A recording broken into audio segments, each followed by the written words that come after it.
আমরা চাপ দিচ্ছি না, আমরা আমাদের আন্দোলনকে অত্যন্ত শান্তিপূর্ণভাবে আমরা করছি। আপনারা দাবি নিয়ে এসেছেন, আমরা সেটাকে সম্মান জানাচ্ছি, কিন্তু গত পরশুদিন ডক্টর ইউনূস এই দাবির চাপে পদত্যাগ করতে চেয়েছেন, এমন সময় আবার আপনারা একটা দাবি নিয়ে আসলেন, এটা কি আসলে যৌক্তিক?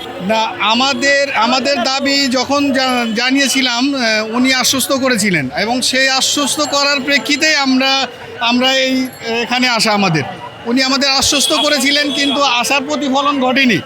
আশার প্রতিফলন না ঘটার পরিপ্রেক্ষিতে আমরা আবারও এখানে আসতে বাধ্য হয়েছি। আজকে ডক্টর ইউনূসের সাথে বিভিন্ন রাজনৈতিক দলের বৈঠক আছে, সেই বৈঠকে সিদ্ধান্ত হতে পারে ডক্টর ইউনূস থাকবেন কি থাকবেন না। এখন ঠিক সেই সময় আবার আপনারাও চাপ দিচ্ছেন তাকে, এই একই কারণে তিনি পদত্যাগ করতে চাচ্ছেন। এই বিষয়ে আসলে আপনাদের মন্তব্যটা জানতে চাই। আমরা চাপ দিচ্ছি না, আমরা আমাদের আন্দোলনকে অত্যন্ত শান্তিপূর্ণভাবে আমরা করছি।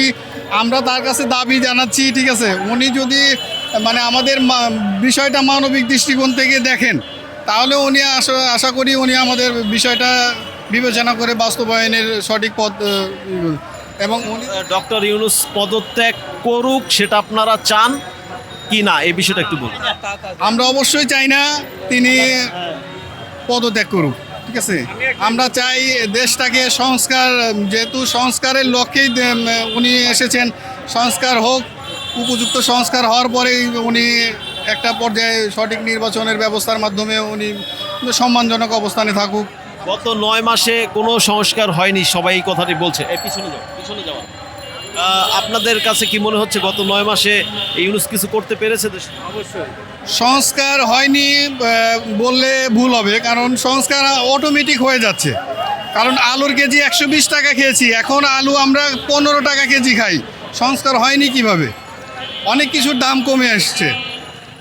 আমরা বাজারে গেলেই লক্ষ্য করতে পারি যে সংস্কারের চেয়ে অনেক কিছু অকল্পনীয়ভাবে ঘটে যাচ্ছে।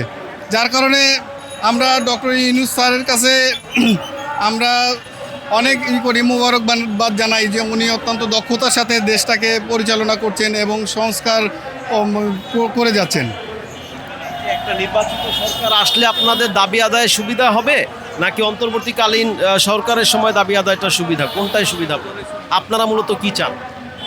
আমার মতে যখন যে সরকার আসবে তখন সে দেশের চলমান কাজগুলো করে যাবেন, সেটা অন্তর্বর্তী সরকার হোক বা নির্বাচিত সরকার হোক, যেই সরকারই আসুক আমরা সেই সরকারের কাছে আমরা আমাদের দাবিগুলো পেশ করব। আমরা অন্তর্বর্তী সরকারের কাছে আমাদের যেহেতু বিশ্বাস আছে তিনি আমাদের আশার প্রতিফলন ঘটাবেন, তাই আমরা সবসময় তার প্রতি আশা রাখি যে আমাদের দাবিগুলো বাস্তবায়ন করবেন।